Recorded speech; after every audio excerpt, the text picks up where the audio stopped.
पृथ्वी की सतह पर रखी किसी वस्तु या किसी वस्तु 1 किग्रा का है, क्या है, कोई वस्तु क्या है 1 किग्रा 1 किलो का है, किलो केजी द्रव्यमान की वस्तु पर लगे हुए गुरुत्वीय बल का परिणाम क्या होगा। कोई वस्तु है, उसका भार 1 किग्रा है और पृथ्वी पर रखा गया है, तो पृथ्वी पर उसका जो है गुरुत्वाकर्षण बल का भार कितना होगा, मतलब वो कितना काम करेगा। तो हम पहले हमको ये मालूम होना चाहिए कि उसका जो है कि द्रव्यमान क्या होता है, त्रिज्या क्या है और गुरुत्वाकर्षण बल क्या है पृथ्वी का, किसका, पृथ्वी का। तो पृथ्वी का पहले हम द्रव्यमान देखेंगे, तो पृथ्वी का द्रव्यमान हमें याद होना चाहिए कि वो होता है 6 × 10⁻24 kg, किलोग्राम होता है, ठीक है। ये हमेशा होता है, आप याद करके रखिएगा, किसी भी सूत्र में आपको इतना ही लगाना ही पड़ेगा। दूसरा, पृथ्वी की त्रिज्या जो होती है वो 6400 किलोमीटर का होता है, 6400 किलोमीटर पृथ्वी की त्रिज्या होती है। ये भी आपको याद करने वाली बातें हैं। पृथ्वी की गुरुत्वाकर्षण नियतांक क्या होता है, 6.67 × 10⁻11 होता है, न्यूटन मीटर स्क्वायर पर केजी स्क्वायर होता है। अब हम इसको अपने नियम के अनुसार बना लेते हैं कि कौन क्या होता है। तो यम से मास यानी द्रव्यमान होता है, तो यहाँ पे दिया हुआ है यम से का हो गया 1 केजी, सॉरी इसमें नहीं दिया, उसमें दिया है द्रव्यमान, वहां पे दिया है ना द्रव्यमान 1 केजी, इसमें हो गया।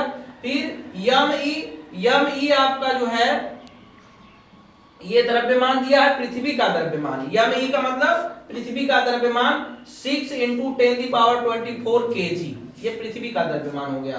आर ई आपका हो गया त्रिज्या, आर ई क्या हो गया, त्रिज्या, यानी पृथ्वी पे जो है पृथ्वी की त्रिज्या क्या है, तो पृथ्वी की त्रिज्या जो है 6400 किलोमीटर में है, तो इसको हम सेंटीमीटर या फिर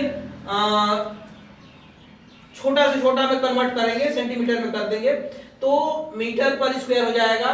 तो ये आपका आ जाएगा 6.4 × 10⁻³ मीटर में आ जाएगा, ठीक है। तो मीटर में आ जाएगा, मतलब यहाँ पे देख रहे हैं 10, ये 3 कैसे आया, 1 2 3 है ना, मतलब 64 दशमलव आपका सॉरी 6.4 गुणते 10 के घात जितने अंक होते हैं उसके बाद उसको हम घातांक लगा देते हैं।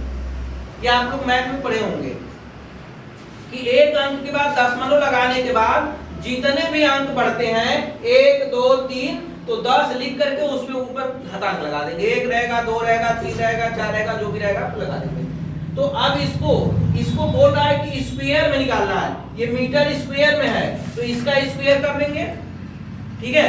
तो इसका स्क्वायर क्या हो जाएगा, इसमें 2 तिहाई क्या हो जाएगा 6 हो जाएगा, मतलब स्क्वायर में तो उसका घात बढ़ेगा तो बढ़ जाएगा 6 हो जाएगा, यानी 6.4 × 10⁻6 मीटर हो जाएगा, ठीक है। अब ये 6 मीटर हो गया। दूसरा बात बोल रहा है कि अब जी आपका जो है पृथ्वी का गुरुत्वाकर्षण नियतांक है वो है 6.67 × 10⁻11 न्यूटन मीटर स्क्वायर पर केजी स्क्वायर पे है। अब इसको हम अपने सूत्र पे रख देंगे, F = GME × M/R² RE² हो जाएगा। तो ये हो जाएगा GM का, ये आपका यहाँ पे दिया हुआ है जो आपका G है यहाँ पे, इसको हमने रखा तो ये रख दिया गया यहाँ पे, और उसके बाद क्या है यम है तो यम आपका ये है, इसको रख दिया गया। नीचे जो है RE है, RE आपका ये है, इसको रख दिया गया वहां पे, ठीक है। रख करके या तो गुणा कर लीजिए या तो काट लीजिए। जब गुणा और काटने के बाद यदि आप गुणा करेंगे तो इस तरह कर लीजिएगा, इस तरह गुणा करने के बाद इसको गुणा करके काट देंगे तो आपका आंसर आएगा 9.77। तो इसको हम नॉर्मलाइजेशन करते हैं, मतलब उसको आगे जब दशमलव के बाद बार-बार साथ आता है किसी दशमलव लगाने के बाद, तो दशमलव के बाद वाले संख्या को 1 पॉइंट बढ़ा देते हैं तो उसको 8 लिख देते हैं, इस तरह से, ठीक है। बार-बार एक ही संख्या आता है तो दशमलव के बाद वाले संख्या को 1 पॉइंट बढ़ा करके लिख देते हैं, बार-बार लगाने की जरूरत नहीं है। तो आपका हो जाएगा 9.77 को इस बराबर करके देखेंगे तो ये हो जाएगा 9.8 न्यूटन आ जाएगा आपका। ये गुरुत्वाकर्षण बल लग रहा है।